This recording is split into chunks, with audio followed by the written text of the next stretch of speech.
Welcome to this chapter by chapter reading of the Montessori Method by Dr. Maria Montessori.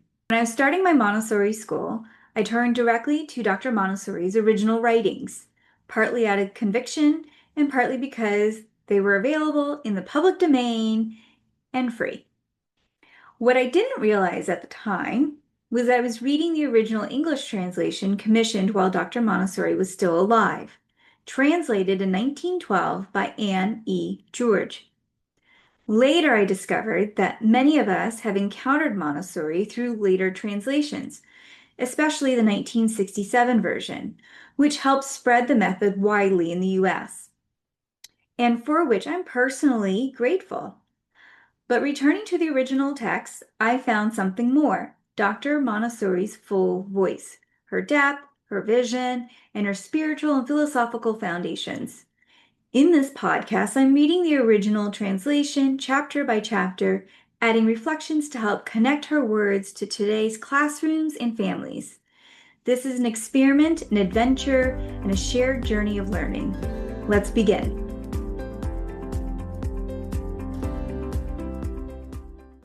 Hi, and welcome to the Reading the Montessori Method together. We are reading Dr. Montessori's work that was translated in 1912 by Anne E. George.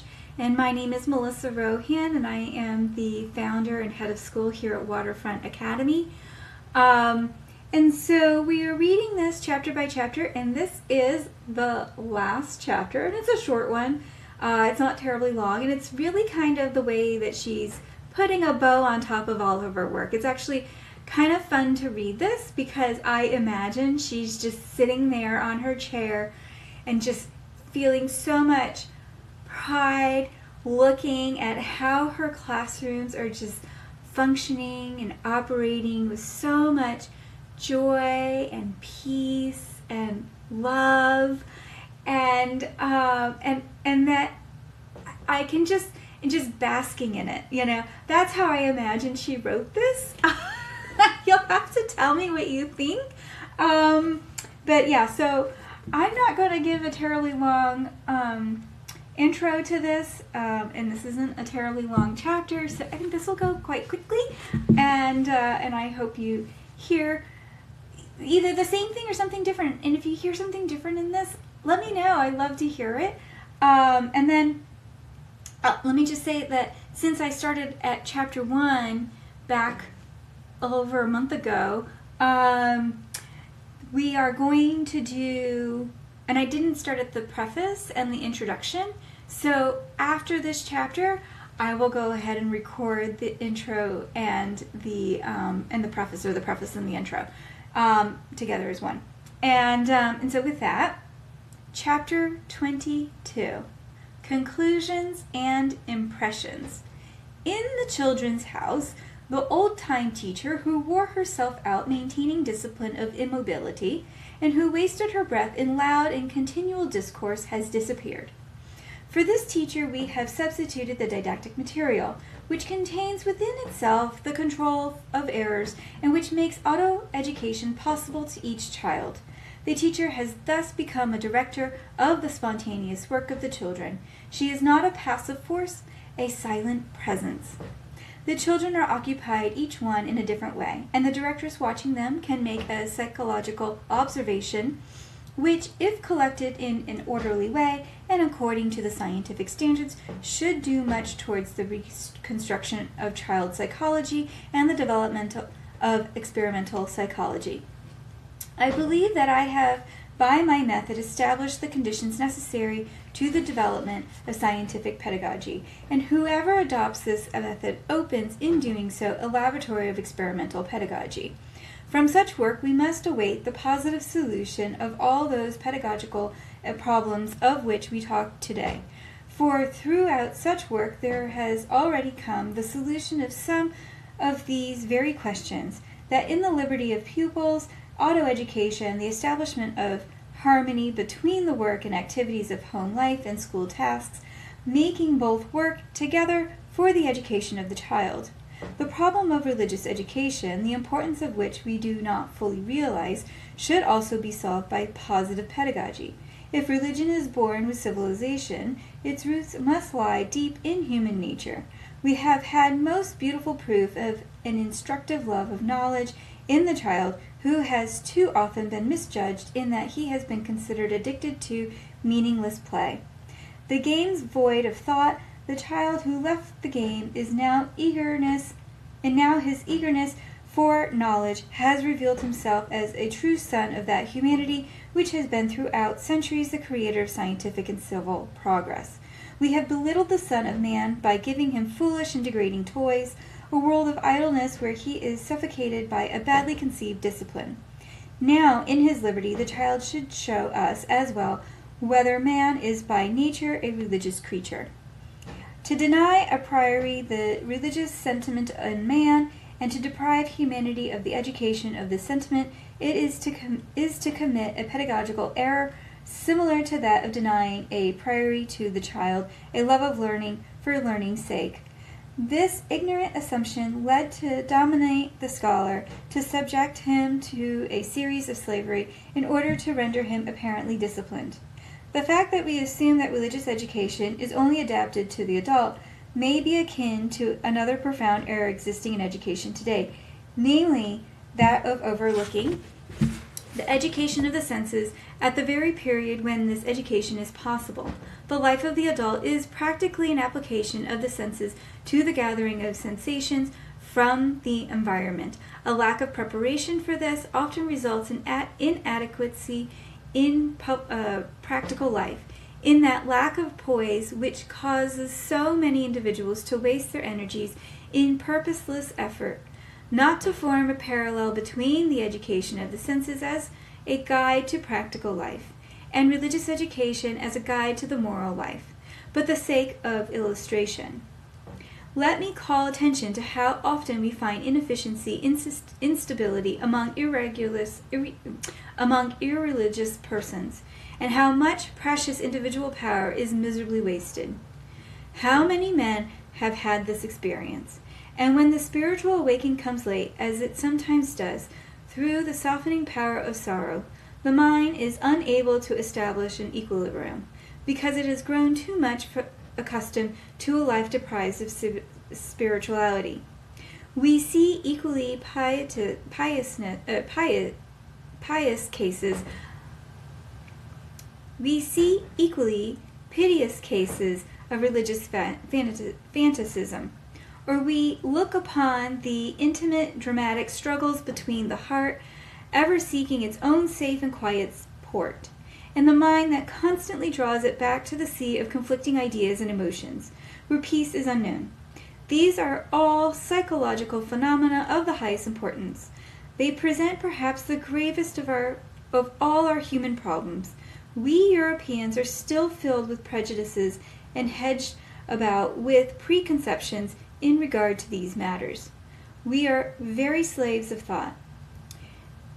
We believe that liberty never can exist where one struggles to stifle some other thing, but only where unlimited expansion is granted, where life is left free and untrammeled. He who does not believe, does not fear with that which he does not believe, and does not combat that which for him does not exist. If he believes and fights, then he becomes an enemy to liberty. In America, the great positive scientist William James, who expounds the psychological theory of emotions, is also the man who illustrates the psychological importance of religious consciousness. We cannot know the future of the progress of thought. Here, for example, in the Children's House, the triumph of discipline through the conquest of liberty and independence marks the foundation of the progress which the future we see in the matter of pedagogical methods. To me, it offers the greatest hope for human redemption through education. Perhaps in the same way, through the conquest of liberty, of thought, and of conscience, we are making our way towards a great religious triumph.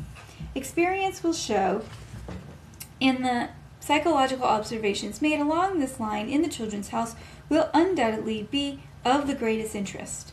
This book of methods, compiled by one person alone, must be followed by many others.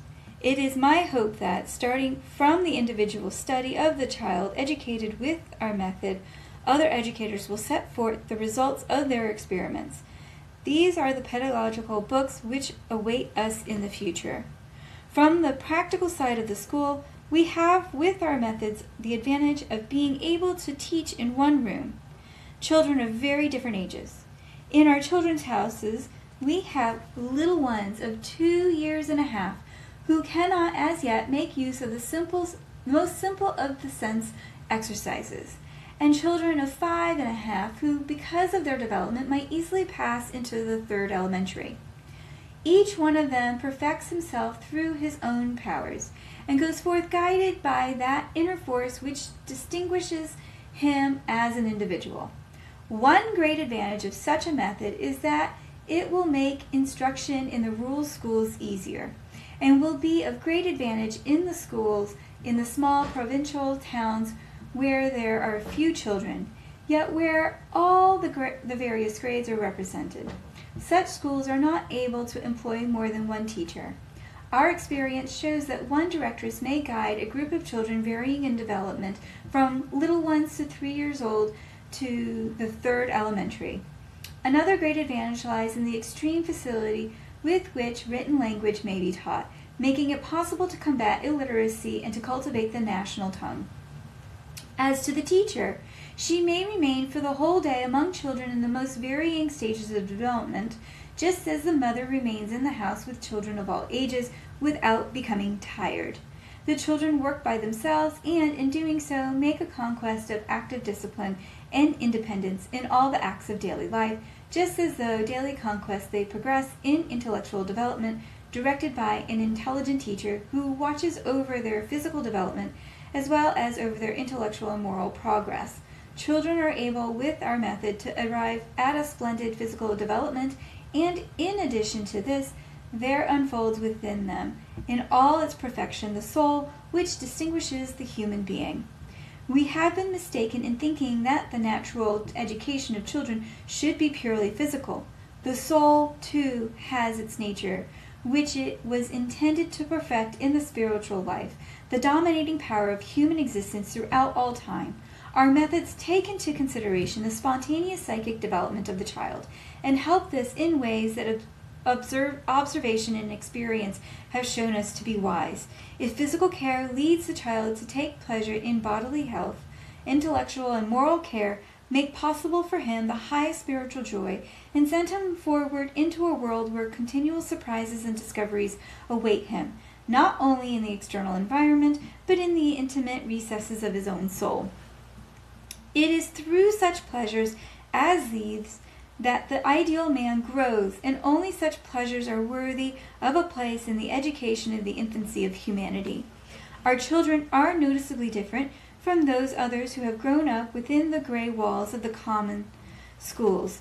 Our little pupils have the serene and happy aspect of the frank and open friendliness of the person who feels himself to be a master of his own action. When they run together about our visitors, speaking to them with sweet frankness, extending their little hands with gentle gravity and well-bred cordiality. When they thank these visitors for their courtesy they have paid us in coming, the bright eyes and the happy voices make us feel